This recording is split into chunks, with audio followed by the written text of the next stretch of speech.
नमस्कार दोस्तों, स्वागत है आपका ताज के क्लासेस में। आज आपका ज्योग्राफी का पार्ट चलेगा और ज्योग्राफी में लेंगे वर्ड में लेंगे हम लोग अक्षांश और देशांतर, क्योंकि आपके रीड के अंदर अक्षांश और देशांतर का एक टॉपिक है, छोटा सा टॉपिक है, उसके बारे में आज डिस्कस करते हैं, देखते हैं इसके बारे में, अक्षांश और देशांतर के बारे में। तो आपका है अक्षांश व देशांतर रेखाएं, अक्षांश व देशांतर रेखाएं दो चीज़ें हैं, एक तो आपका अक्षांश है और एक है आपका देशांतर। ये जो रेखाएं हैं, अगर आपने कभी ग्लोब देखा है तो ग्लोब पर अगर अपन देखते हैं तो इस प्रकार से आपको दिखाई देगी। ये एक छोटा सा बिंदु है और इस प्रकार से जो रेखाएं दिखाई देगी आपको, ये सारी क्या है, आपको ग्लोब पर इस प्रकार से आड़ी रेखाएं दिखाई देगी और इस प्रकार से जो रेखाएं हैं आपकी, ये कुछ खड़ी रेखाएं देगी,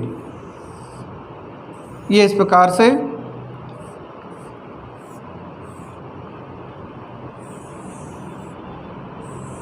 ठीक है, तो ये जो आपकी आड़ी रेखाएं, इस रेखा को हम कहते हैं अक्षांश रेखाएं। ये जो रेखाएं कहलाएगी आपकी, क्या कहलाएगी, अक्षांश रेखाएं हैं। और ये जो खड़ी रेखाएं हैं आपकी, ये कहलाती है आपकी देशांतर रेखाएं। ये अक्षांश रेखाएं होगी आपकी आड़ी रेखा इस प्रकार से, और ये खड़ी रेखाएं जो आपकी वो कौन सी होगी, आपकी देशांतर रेखाएं। ये जो रेखाएं हैं ये कैसी आपकी, ये अक्षांश और जो आपकी देशांत रेखाएं हैं, अक्षांश और जो आपकी देशांत रेखाएं हैं, ये सारी कैसी हैं, ये सारी ही आपकी काल्पनिक रेखाएं मानी जाती हैं।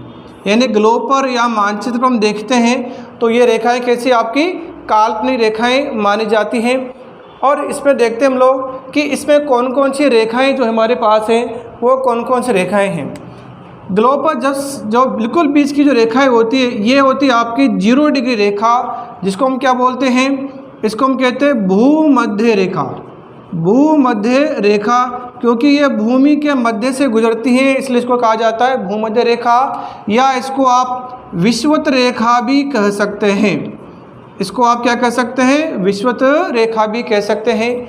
इसके ऊपर एक रेखा यहाँ से गुजरती है आपकी, ये कहलाती है आपकी 23.5 डिग्री रेखा, जिसको हम कर्क रेखा के नाम से जानते हैं।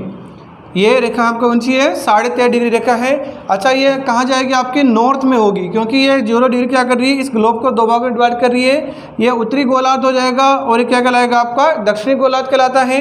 और ऐसी एक रेखा आपकी यहाँ पर भी नीचे है, ये भी क्या कहलाती है आपकी 23.5 डिग्री, ये साउथ हो जाएगी, यानी कि दक्षिणी गोलार्ध होगी, और इसको हम कहते हैं मकर रेखा। ठीक है, तो ये हमारे ग्लोब पर क्या है, कुछ इंपॉर्टेंट रेखा है। अच्छा, इसके अलावा और भी रेखा होती है आपकी, जैसे आपकी यहाँ पर भी एक और रेखा है आपकी, ये है आपकी 650 डिग्री नॉर्थ में, तो ये रेखा कहलाती है आपकी, इसको हम कहते हैं आर्कटिक वृत्त के नाम से जानते हैं। और नीचे वाला जो पार्ट है आपका, ये है रेखा आपकी कौन सी, 650 डिग्री, जिसको हम क्या बोलते हैं, अच्छा ये साउथ में है आपकी, और इसको हम क्या बोलेंगे, इसको हम बोलेंगे अंटार्कटिक वृत्त के नाम से जानते हैं।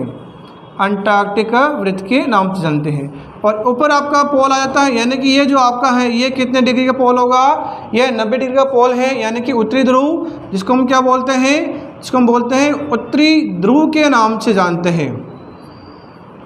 ठीक है, और ये साइड नीचे भी है आपकी, ये कहलाता है आपका दक्षिणी ध्रुव के नाम से इसको जाना जाता है। ठीक है, तो ये 90 डिग्री पे है, तो ये भी कितने डिग्री पे होगा, आपका 90 डिग्री पे है। तो इस प्रकार से ये जो रेखा है हमारी, आप देखोगे ग्लोब पर दिखाई देती है। ठीक है, अच्छा ये जो रेखाएं हैं ये हमारे काम की आती हैं, तो उसके बारे में देखते हैं। देखो, अक्षांश जो रेखाएं हमारी, अक्षांश जो रेखाएं हैं, अक्षांश रेखाएं ये क्या करती हैं, ये जलवायु को क्या करती है भाई, जलवायु को प्रदर्शित करती हैं, जलवायु को प्रदर्शित करती हैं। अक्षांश रेखाएं जलवायु को प्रदर्शित करती हैं, जबकि देशांतर जो रेखाएं हमारी, देशांतर जो रेखाएं हमारी वो क्या काम करती हैं, देशांतर रेखाएं ये किसको रिप्रेजेंट करेगी, ये समय व तिथि समय व तिथि को प्रदर्शित करती हैं। यानी अगर किसी भी स्थान का समय निकालना है, ज्ञात करना है या तिथि ज्ञात करनी है तो हमें किसका सहारा लेना होगा? हमें देशांत रेखाओं का सहारा लेना होगा। ठीक है, यहाँ तक समझ में आ गया।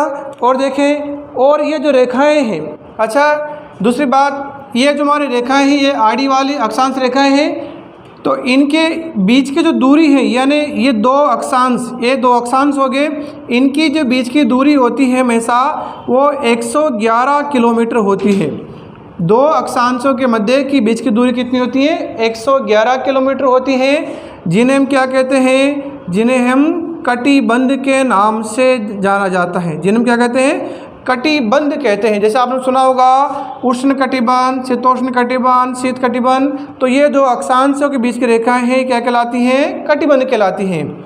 और जो दो हमारे देशांत रेखाएं हैं, यानी कि ये दो जो आपके देशांत रेखाएं, एक ये वाली होगी, एक ये वाली होगी, इन्हें क्या कहते हैं? अच्छा, इनके बीच की दूरी जो होती है 111.32 किलोमीटर की इनके बीच की दूरी मानी जाती है। और इन्हें क्या कहेंगे? इन्हें हम गोरे या गोर के नाम से जाना जाता है।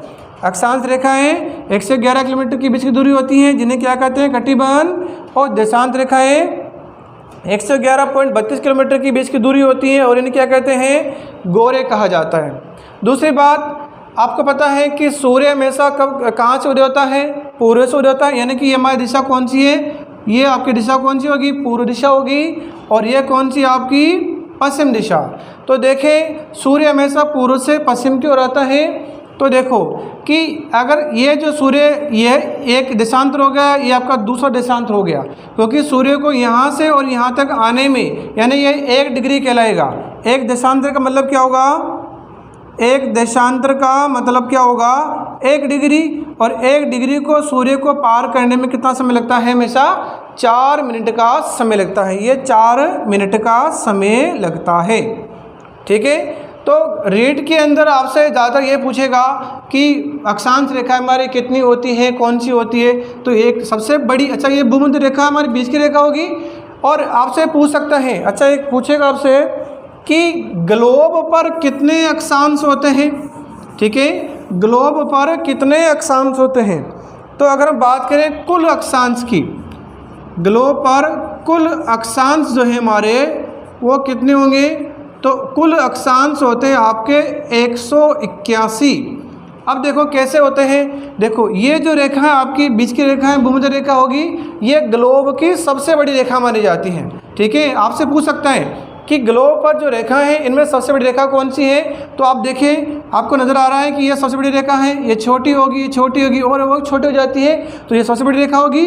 और देखो कि कुल अक्षांश पूछ रहा हमसे, तो कुल अक्षांश क्या होगा कि यहाँ से हम 0 है, तो इसके ऊपर जो रेखा होगी आपकी, तो ये होगा आपका 1 डिग्री बनेगा।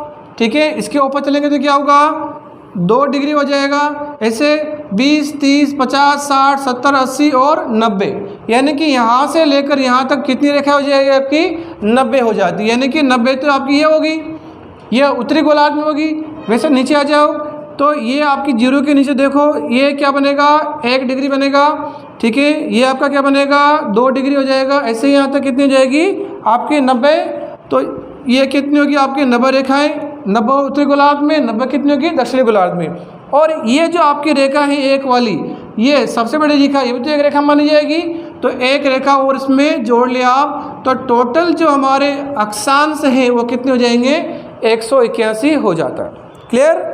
अब देखो और क्या पूछेगा आपसे कि टोटल हमारे कितनी अक्षांश रेखाएं हैं। तो अक्षांश रेखाओं की बारे में बात करें तो अक्षांश जो रेखाएं हैं ये कितनी होती है आपके ग्लोब पर? 179। ठीक है, अब ये कैसे है? देखो, ये जो रेखा है आपकी सबसे बड़ी रेखा है, ये इससे छोटी होगी और छोटी और छोटी, ये छोटी, और हम आगे चलते हैं तो छोटी नज़र आएगी और छोटी होगी, और अंतिम समय एक ऐसा आएगा जहाँ पर आपको कोई रेखा नजर नहीं आएगी। क्या मिलेगा?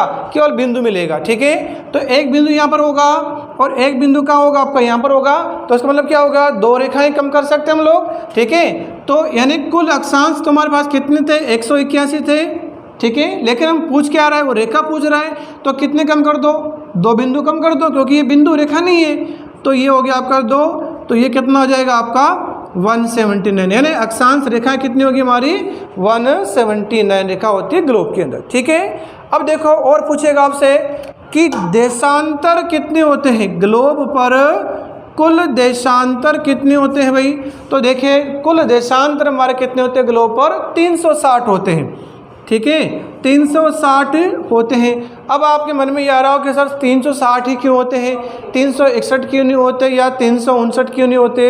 अरे भाई देखें, अगर हम मान लीजिए एक जो हमारा एक गोला है या वृत्त है, वृत्त कितने डिग्री का होता है 360 डिग्री का होता है। और अगर अपन इस वृत्त पर एक एक डिग्री पर एक एक लाइन खींचे तो कितनी लाइन खींच सकते हैं हम लोग 360 लाइन खींच सकते हैं। और 360 लाइन खींचने से मतलब क्या होगा कि देशांतर कितना हो गया हमारा, कितना देशांतर होगा आपका 360 देशांतर ही माना जाएगा। ठीक है, चलिए तो आपसे पूछेगा कुल अक्षांश पूछे तो कितना होगा 181, अक्षांश रेखाएं पूछे तो 179 और देशांत पूछेंगे तो कितना होगा आपका 360 यानी कि 360। ठीक है, चलिए अब और देखो और क्या पूछेगा आपको अक्षांश और देशांतर से संबंधित। ठीक है, तो देखें कि ये आपको जो ग्लोब नज़र आ रहा है इनमें सबसे बड़ी रेखा तुम्हारी क्या से होगी आपकी भूमध्य रेखा होगी। सबसे छोटी रेखा आपको कहाँ नजर आएगी, यहाँ पर ध्रुव पर नजर आएगी। ठीक है ना, पूछ सकता आप लोगों से कि सबसे ग्लोब पर सबसे बड़ी रेखा कहाँ पर होती है, कि भूमध्य रेखा पर होगी या ध्रुव पर होगी या विषुवत रेखा पर होगी। तो सबसे बड़ी रेखा कौन सी होगी हमारी, यहाँ पर। सबसे छोटी रेखा कहाँ मिलेगी आपको, ध्रुव पर, उत्तरी ध्रुव में और दक्षिणी ध्रुव में।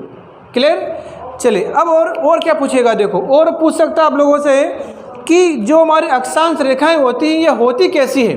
ठीक है, तो देखें अक्षांश रेखाएं देखो इस प्रकार से क्या है, जैसे मान लीजिए कोई आपका ग्लोब है तो ये जो है ना आपका पूरा क्या माना जाएगा, एक अक्षांश, एक चक्कर जो होगा वो क्या माना जाएगा, एक अक्षांश माना जाएगा। यानी कि एक जो गोला है, एक जो चक्कर है, ये यानी कि जो वृत्त है वो क्या माना जाएगा, ये आपका एक अक्षांश माना जाएगा। ठीक है, यानी कि पूरा जो वृत्त है वो ग्लोब पर क्या मानेंगे, उसको एक अक्षांश मानेंगे। लेकिन देशांतर देखें तो देशांतर अगर आप देखें इस प्रकार से ग्लोब पर तो आपको इस प्रकार से दिखाई देगा, यानी कि ये वाला जो पार्ट है ये एक अक्षांश माना जाएगा।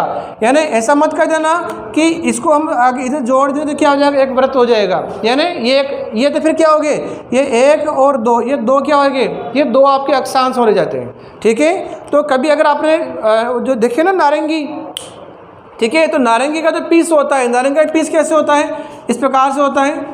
तो यानी कि एक नारंगी का पीस क्या कहलाएगा आपका, देशांतर कहलाएगा। और पूरा ही जो वृत्त होगा वो क्या कहलाएगा, आपका अक्षांश कहलाता है। ठीक है, तो यहाँ तक आप लोगों को समझ में आ गया होगा। अब कल अपन और इसके क्लास आगे बढ़ाएंगे तो उसमें देखेंगे कि जो हमारी अक्षांश रेखाएँ हैं, देशांत रेखाएँ हैं और विषुवत रेखाएँ हैं वो कहाँ से विश्व में कहाँ से गुजरती हैं और किन किन देशों से गुजरती हैं, इसके बारे में कल पढ़ेंगे। ठीक है, थैंक यू, वेलकम।